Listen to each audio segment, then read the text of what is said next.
उबाड़ो भरसा ॻोठ खमीसो चाचड़ में गुज़िरियल राति सीपेक 15 नंबर पुलिस चौकी ते नामालूम धाड़ेलनि पारां जेको आहे फायरिंग करे पुलिस एहलकार अमानत अली धारे जो के गोलियूं हणी शहीद करे छॾियो आहे। जंहिं बाद जेको आहे शहीद जी जेकी जनाज़े निमाज़ आहे संदसि अबाणे ॻोठ खमीसो चाचड़ में अदा कई वई आहे। जंहिं बाद जेको हिन वक़्तु असीं उनजे तॾे ते मौजूदु आहे। इन हवाले सां संदसि वारिस असां सां गॾु मौजूदु आहिनि, उन्हनि सां ॻाल्हि ॿोल कंदासीं त उन्हनि जो हिन वाक़े बाबति छा चवणु आहे। इन जे लाइ कंहिं क़िस्म जी का सियासी जाखोड़ करण जी ज़रूरत कोन्हे।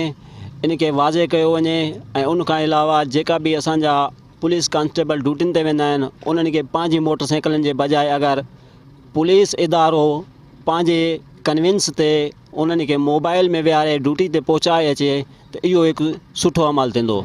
यहाँ पे जो हदें हैं चाहे वो पंजाब की हैं या सिंध की हैं वो एक दूसरे के साथ मिलती जुलती हैं।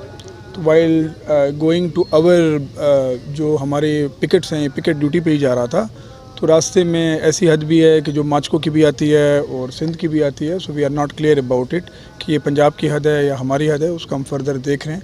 इम्पॉर्टेंट ये नहीं है कि जो वाक़या हुआ है वो माचको की हद में हुआ है या सिंध पुलिस जो सिंध की हद में हुआ है, हमारे डिस्ट्रिक्ट की हद में हुआ है। इम्पॉर्टेंट ये है कि हमारा एक जवान जो है वो शहीद हुआ है और हमने उस केस को ट्रेस करना है और हमने उस लोगों को कैफरे किरदार तक पहुँचाना है। मां सिर्फ़ IG सिंध ऐं ॿियनि वस वारनि खे इहो सॼो चवणु चाहियां थो त असां सां इंसाफ़ कयो वञे। असांजो भाउ नाहक छो क़तल कयो वियो ऐं जेके उनमें मुलविस ॾोही आहिनि उन्हनि खे सख़्त खां सख़्त सज़ा ॾिनी वञे त जीअं आइंदा ॿिया पुलिस वारा बि मतिलबु ईमानदारी सां ऐं सही तरीक़े सां पंहिंजो कमु अदा करे सघनि। शहीद थी वियल एहलकार अमानत अली धारे जो जे वारसनि जूं ॻाल्हियूं ॿुधियूं उन्हनि चयो आहे त जेको आहे शहीद पुलिस एहलकार जे वाक़े में जेका मुलविस धाड़ेल आहिनि उन्हनि खे गिरफ़्तार करे कैफ़िर किरदार ताईं पहुचायो वञे ऐं शहीद जे खून सां इंसाफ़ कयो वञे। कैमरामैन सईद मंगी सां गॾु अब्दुल गफ़ार मलिक, सिंध TV न्यूज़, उबाड़ो।